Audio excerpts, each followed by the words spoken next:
G'day everybody, Wade Northhausen here for Billboard Battalion. Today we're coming to you live from North Central Victoria in Elmore at the Elmore Field Days. We're talking here today with Ricky Lee Tyrrell, who is our Victorian member for... the Northern Victoria region. Exactly, so Ricky's a state politician who, this is your first term as a politician? Yes it is. First term and my final 12 months before the next election. Beautiful. And how's that going? You're going all right? Everything you expect it to be? Yes, everything I've expected to be and more. Look, to say the least, I'm definitely more than disappointed with the Labor government, and they never cease to surprise me, but in a bad way, just like everybody else. But on the other hand, I'm really happy with what I've been achieving, so that's a good surprise. Absolutely. Yeah. So you've kicked a few goals, yes. And you're the first One Nation MP in Victoria. Ever. So yeah. so that is that's definitely something.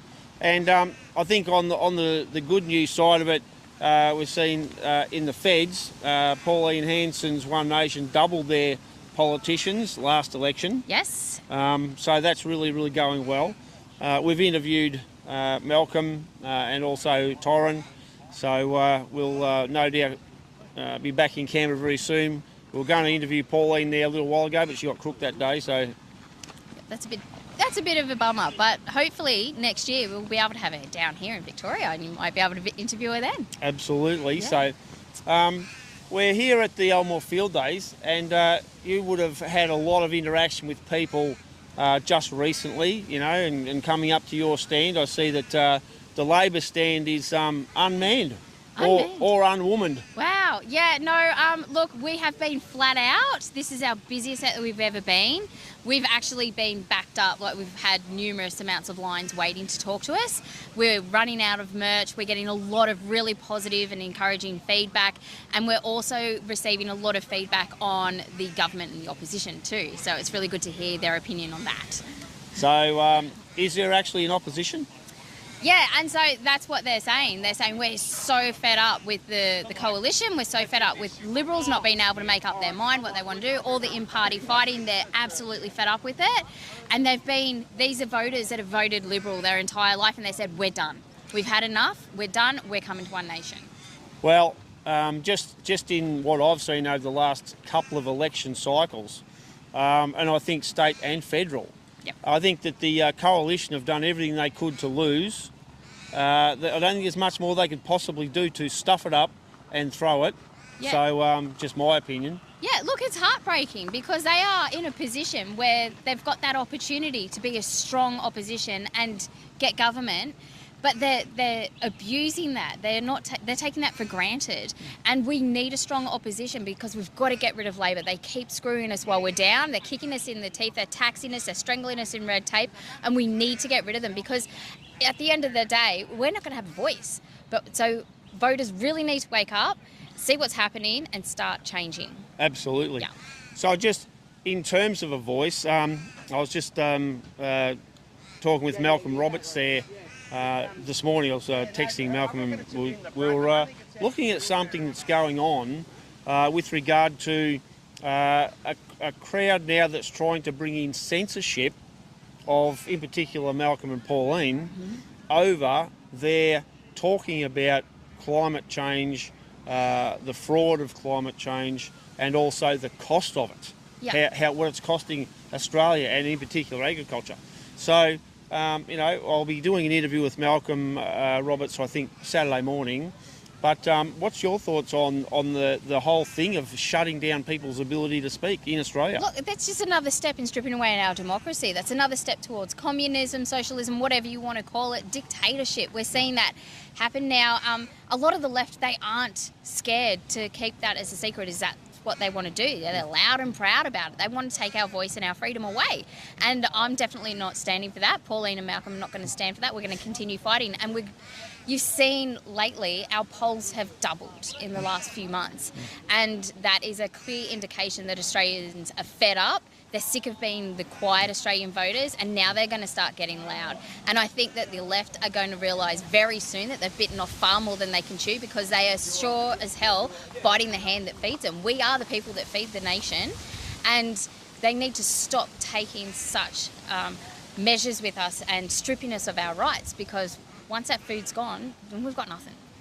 So a lot of people say, oh, well, if we can't get food from Australian farmers, we'll just import it.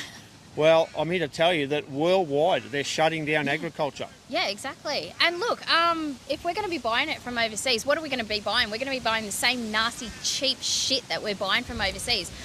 Everything has an expiry date that comes from China. I mean, who has an appliance now that lasts more than 24 months?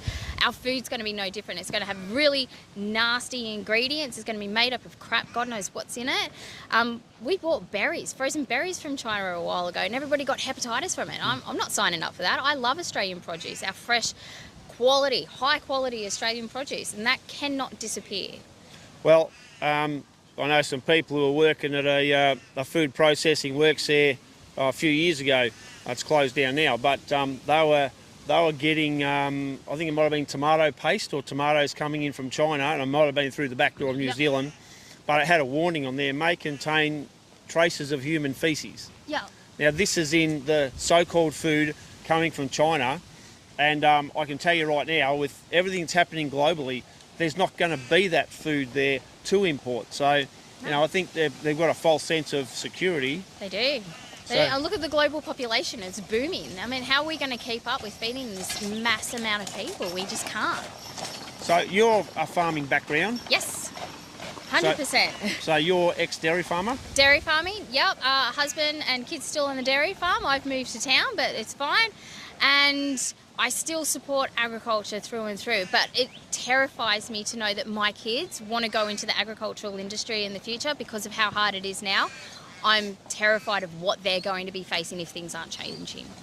So, Billboard Battalion has a lot to do with fighting back against this renewable energy garbage and all the disasters they're building all over our farmland. Mm-hmm. What are your thoughts on the whole deal with that?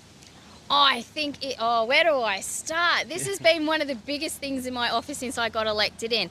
I do not support renewables. One, they are not renewable. There's nothing renewable about them. It's like I said, it's cheap, imported Chinese crap that's coming over here. Can't be recycled. They're saying, oh, we recycle this and that. No, I'm calling bullshit on that. It's going to landfill. We don't have the recycling facilities large enough to recycle that amount of whatever the hell they're made of, all that crap. And then two, it's once their lifespan, it's so short and it's not reliable, it's not consistent. We've got good, reliable coal energy here at the moment, and Labor wants to shut that down because that doesn't fit their agenda, but it's got a much smaller footprint than these renewables. These renewables are targeted to take up over 70% of Victorian prime agricultural land. It's going to decimate our communities. Absolutely. Yeah.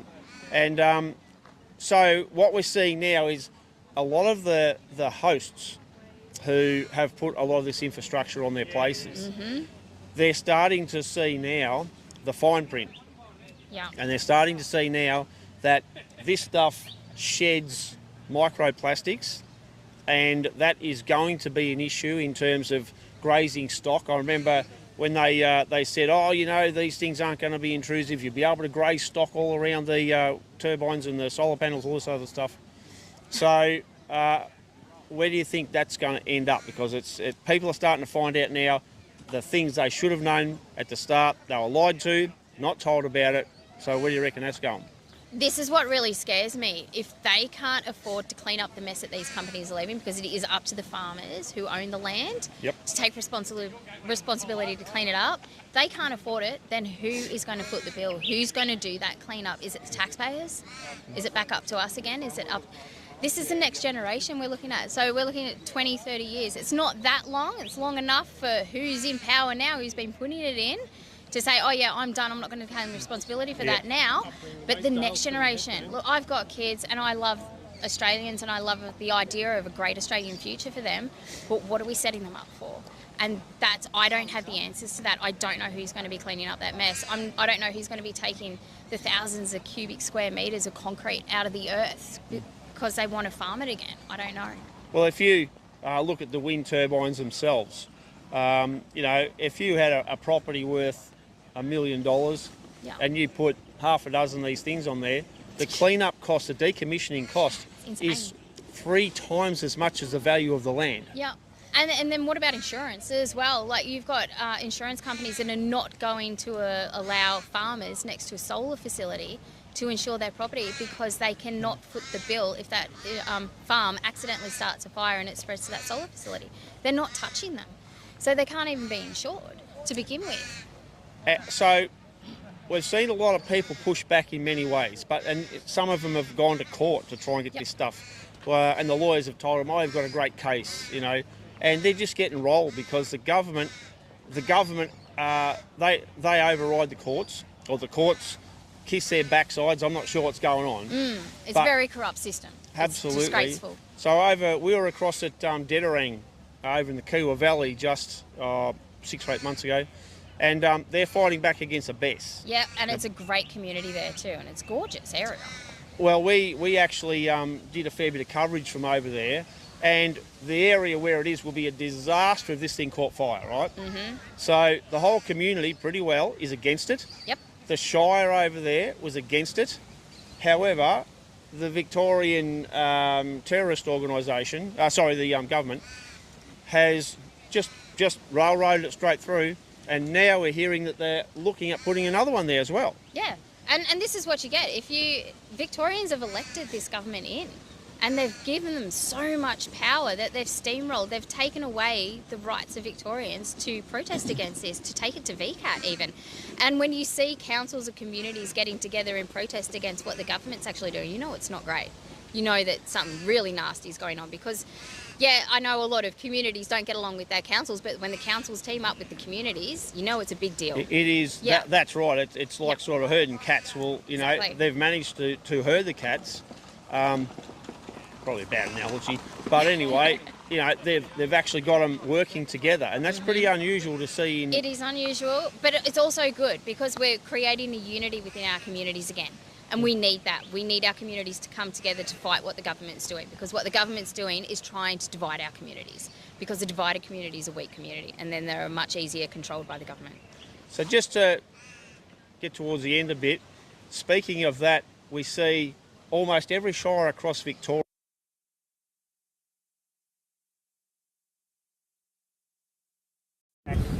they're using to attack our firefighters, our CFA, our farmers, and for that matter, every other person who owns any land in Victoria. So this is a unique situation again, where we're seeing communities combining with shire councils almost unanimously. Yes. So where's that at as far as you're concerned? Look, it's been postponed until the next financial year, but people are getting their rates now and they're starting to notice the difference. I've even had people come up to me saying, I've got a non-for-profit organisation, a charity that we're running, and we've got some land that we lease or we own, and they're still copying this rise, and they're saying it's not fair. We don't know why we're doing this. I've got landowners coming up to me saying, look, I only own one block, there's not even a house on it, but I'm being charged this much extra, and I'm a volunteer in the fire brigade. And they don't understand why they're being slogged like this. I do want to see it gone. I'm hoping that the next election, in the next 13 months, in November, we will get rid of this government and we can stop it, because the opposition has promised to scrap the tax. Yep. Yeah. Well, I've heard lots of promises from the oppositions over the years, to tell you the truth. I would like to see them not uphold this one though, like to see them even try, because they've got so much support from the community on this, they've got so much back in, and if they turned around and they stabbed them in the back on this, I think that would be the end of the coalition for once and for all. Well, I'm sort of thinking that federally and in Victoria you'll never see another coalition government. But anyway, who knows? Time will tell. They're destroying themselves. Absolutely. So, all right, Ricky. Well, anything else you wanted to just tidy up with and finish off with, or?